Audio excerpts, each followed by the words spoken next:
പിന്നെ നമ്മൾ അവിടുന്ന് പോയിട്ടുണ്ടായിരുന്നത് ദുബായ് മോളിലേക്കായിരുന്നു കേട്ടോ. വലിയൊരു മോളാണ് കേട്ടോ ദുബായ് മോള്. ദുബായ് മോളിൻ്റെ ഉള്ളിലൂടെയാണ് നമ്മൾ ബുർജ് ഖലീഫ കാണാൻ വേണ്ടി പോകുന്നത്.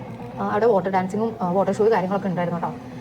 സോ നമ്മൾ മോളിലേക്ക് പോയതെന്ന് പറഞ്ഞു കഴിഞ്ഞാൽ ചൂടിനെ ഒന്ന് തണുപ്പിക്കാന്നുള്ളൊരു ഉദ്ദേശത്തോടു കൂടിയാണ് മോളിൽ നമ്മൾ പോയത്. വേറെ പുറത്തൊക്കെ പോകാന്ന് പറഞ്ഞു കഴിഞ്ഞാലും നല്ല ചൂടായിരുന്നു പുറത്ത്. നമ്മൾ രാത്രിയൊക്കെ വെറുതെ നിന്ന് കഴിഞ്ഞാലും ഭയങ്കരമായിട്ട് നമ്മൾ സ്വെറ്റ് ആവുമായിരുന്നു. ഇതൊക്കെ ഇത് ഒക്കെ ദുബായ് മോളാണ് കേട്ടോ.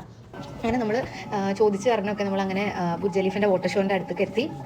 അങ്ങനെ അവിടെ നിന്ന് നമ്മൾ ആ വാട്ടർ ഡാൻസിങ് ഒക്കെ നന്നായിട്ട് എൻജോയ് ചെയ്തു. ഇന്നൂട്ടിയൊക്കെ നന്നായിട്ട് എൻജോയ് ചെയ്യുന്നുണ്ടായിരുന്നു കേട്ടോ.